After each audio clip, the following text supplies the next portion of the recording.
Welcome to the Learning Pines YouTube. We hope this video helps.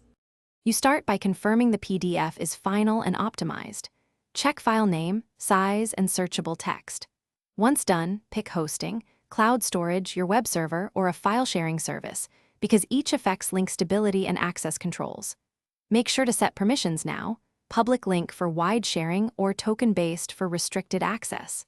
These early choices determine how you will generate the actual URL and whether you need additional steps like CORS, signed links, or redirection rules.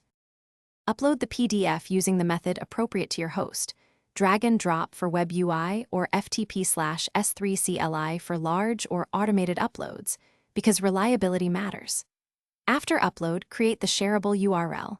If you need control, generate a signed URL with expiry and restricted actions.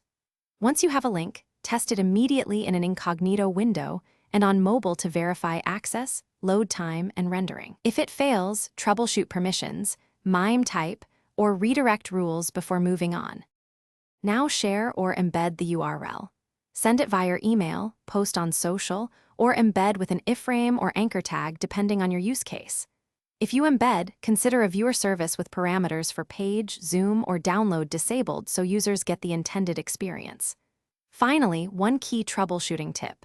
If the PDF won't load, check MIME type, CORS headers, file permissions, and any caching or CDN propagation. Fixing one of those usually restores access quickly. Thanks for watching. Consider subscribing if we helped you.